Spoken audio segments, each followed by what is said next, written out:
क्लबच्या माध्यमातून सहभागी करत आहोत। एकांकिका झाडे लावूया। सहभागी विद्यार्थी मोहन प्रणव इल्लावर, आई प्रेमा गोसावी, ताई प्रियंका शेट्टी, मूल दिव्या नाडर, खोड अक्षय गोसावी, फूल संस्कृती इल्लावर, पान वसुंधरा शर्मा, कडवल खुशी दुर्गाडे आणि सहभागी विद्यार्थी। चला तर मग पाहूया, झाडे लावूया, झाडे वाढवूया। बाग बघा बहरून आला, पानोपानी नवा तरेला, लेऊन बसला हिरवा शेला, जणू अंगावरती झिमझिम झलकारी पडती। बघूया तरी पावसाच्या पाण्यामुळे बाग कशी बहरून आली आहे। पाण्यामुळे पाने ढकल्या गेल्यासारखी दिसत आहे, म्हणजे स्वच्छ हिरवीगार। पाने धुवायला ती काय पालेभाजी आहे? परवाच चालली माठाची भाजी विकली। काय बडबड चालली आहे? कसली भाजी धुतली? आणि हा काय तुझा अभ्यास चालला आहे? अगं आई, कवितेचे अर्थ वाचत होतो। अभ्यास करण्यापूर्वी तुझी स्वारी होती कुठे? अरे जरा स्वतःकडे पहा। शी, हे मातीचं घर। अगं, शाळेतून येताना अचानक पावसाची मोठी सर आली। भिजू नये म्हणून मी आंब्याच्या झाडाखाली उभा होतो, पण हे चिकट मातीचे घर पावसाचे पाणी तर स्वच्छ असते। पण तू झाडाखाली उभा होतास ना? म्हणजे पहिल्या पावसात झाडाची अंघोळ झाली आणि ते मळकट पाणी तुझ्या अंगावर पडलं। ती बघ झाडाची फांदी। हो, किती स्वच्छ आहे। परवापर्यंत नुसती धुळीने माखलेली होती, बघवता येत नव्हतं। पण एवढी उंच असणारी झाडे मधात कशी? अरे हवेतील धूळ बसते त्याच्यावर। पण इतकी? हो ना, त्याला कारण आपण जाऊ म्हणा। कसे काय? असं बघ, रस्त्यावरची धूळ वाऱ्याने उडते, वाहनामधून धूळ बाहेर पडतो। तसेच कारखान्याच्या धुराट्यातून सतत काळा धूर बाहेर पडतो। ते काळे कार्बनचे कण पानांना चिकटतात। पण वाऱ्याने झाडे हलले की धूळ निघून जाईल। धूळ जेव्हा सागर झटकते तेव्हा धूळ निघत नाही का? बरोबर आहे, पण पाने दमट असतात म्हणून धूळ तेव्हा चिटकून बसतात। नाहीतर हवेतील धुळीचे प्रमाण वाढून आपल्याला श्वास घ्यायला त्रास झाला असता ना। श्वास? अगं, पाने म्हणजे झाडाची नातं। त्यांच्यामुळे आपल्याला कार्बन डायऑक्साईड मिळते, असे आम्हाला परवा माहिती शिकवले। आहेत म्हणजे काय? आहेतच मुळी। टपटप पडती अंगावरती, प्राजक्ता भिजले। काय आहे? तुला काय माहिती आम्ही कशाबद्दल बोलत आहोत ते? खिडकी खाली प्राजक्ताचं झाड आहे ना, तिथेच मी फुलं गोळा करत होते, तेव्हा तुमचं बोलणं ऐकले आणि वर आले। तुम्ही बसा गप्पा मारत, मी आज जाऊन तांदूळ निवडते। बरं का मोहन? पानाच्या पृष्ठभागावर भरपूर सूक्ष्मछिद्र असतात, त्यातून हवा आतपर्यंत जात असते। म्हणूनच पानांना झाडांचे नाक म्हणतात। तुला माहित आहे का मोहन? हवा प्रदूषणाने म्हणजे धुळी छिद्र बंद झाली तर श्वास तरी कसं घेणार आणि अन्न तरी कसे तयार करणार? अन्न तयार व्हायला हे काही स्वयंपाकघर आहे?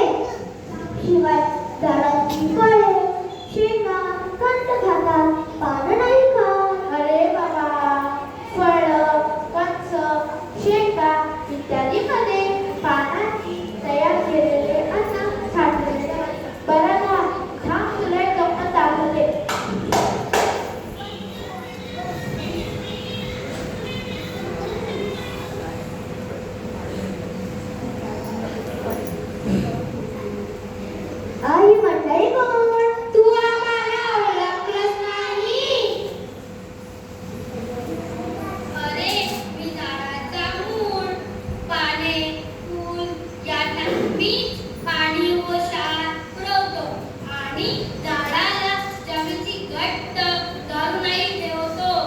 बर का पण मला उजेड सहन होत नाही, म्हणून मी जमिनीचा हात दाबतो.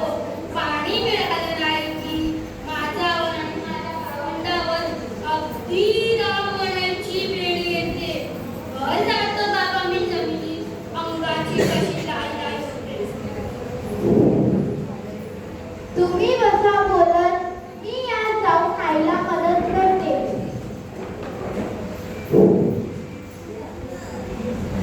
आणि तू कोण?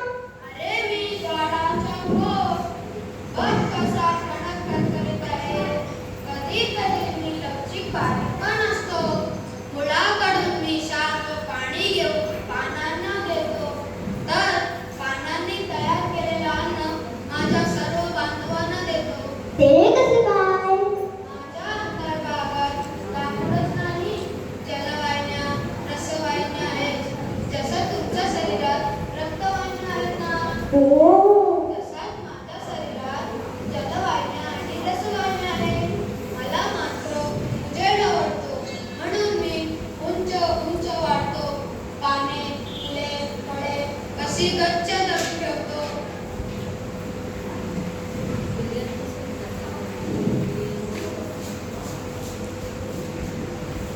मला तू ओळखली असती. इतक्यात पण मला पण सूर्यप्रकाश खूप आवडतो. प्रकाशामुळे अक्षराला हिरवागार होतो. आणि हो, माझ्याचे द्रव्य, सूर्यप्रकाश, पाणी आणि कार्बन डायऑक्साईड यांच्या सहाय्याने मी अन्न तयार करते. झाडाचे नाव मीच आणि सर्वात खरी मीच आहे. भाजी, चपाती, भात, फळ तू खातोस ना, त्याचे अन्नपदार्थ मीच तयार करते. काय थापा मारतोस रे? आंबा, फणस असे गोड, रसदार, तर मेथी, कारले तसे कडू, मिरची किती तिखट, तर चिंच किती आंबट. यापैकी तुझ्यामध्ये कोणतीही चव नाही आणि मध्ये अन्न तयार करतो. असे असेल तर सर्वांनी तुलाच खाल्ले असते. तसं नाही रे. मग कसं रे? अरे खरंच, रात्रीच पदार्थ मीच तयार करते.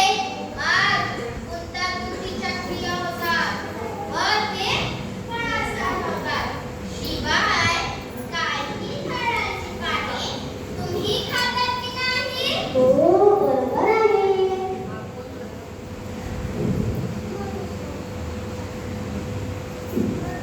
ही फूल मी तर तुला आवडते. मला सुरेख रंग, रूप, वास असतो. माझ्या फुले झाडाची फळे बिया तयार होतात. हीच तर झाडाची पुढची पिढी. बाकी फळं तयार झाले की माझं काम संपतं. पण कधी कधी तुम्ही माझ्याशी दुष्टासारखे वागता. मला तोडतात, चुरगळतात, वेचतात. हे बरं नव्हे.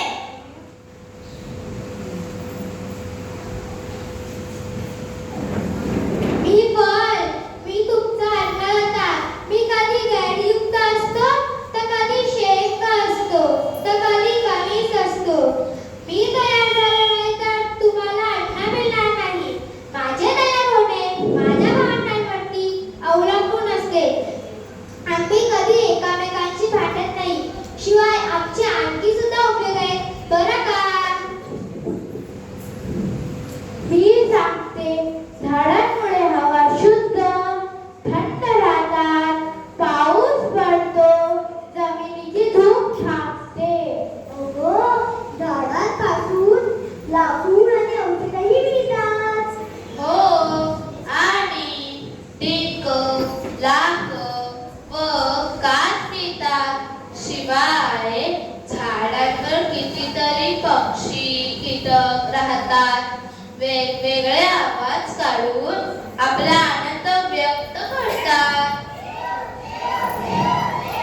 खरंच, झाडाची आपल्यावर किती उपकार आहे.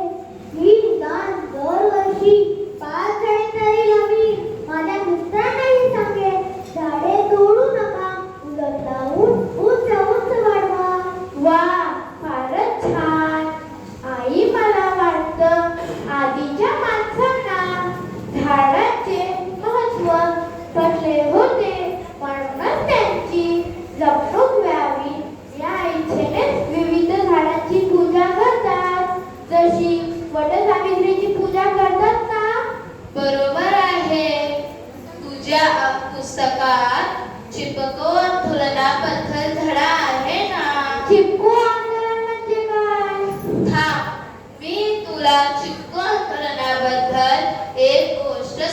दाखवते.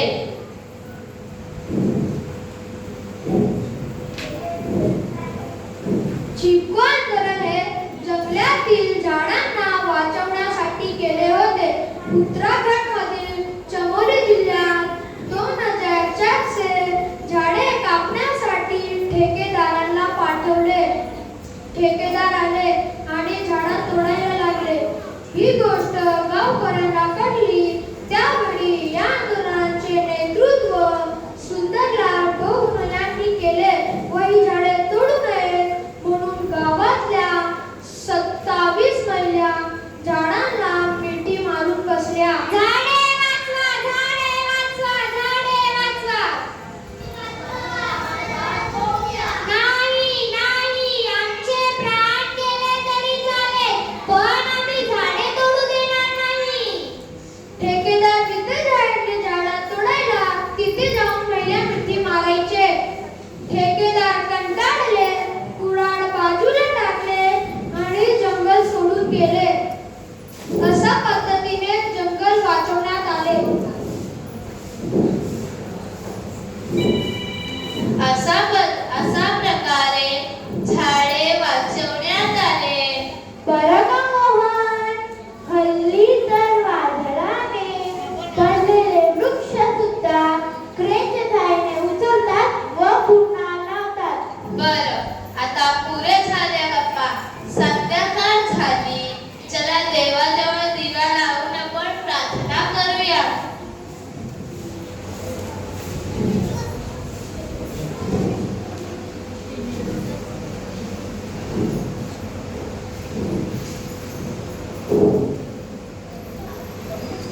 हे परमेश्वरा, निसर्गाचा नाश करणाऱ्या माणसाला झाडे लावण्याची चांगली बुद्धी दे. म्हणूनच म्हणूया, झाडे लावा, डोंगर हिरवेगार करा, प्रदूषणाला दूर ठेवा, पर्यावरणाचा समतोल राखा. कावळा करतो काव काव, माणसा माणसा झाड लाव. कावळा करतो काव काव, माणसा माणसा झाड लाव. मित्र-मैत्रिणींनो, आम्ही सुद्धा लावणारच आहोत. तुम्ही सुद्धा झाडे लावा, झाडे वाढवा. धन्यवाद.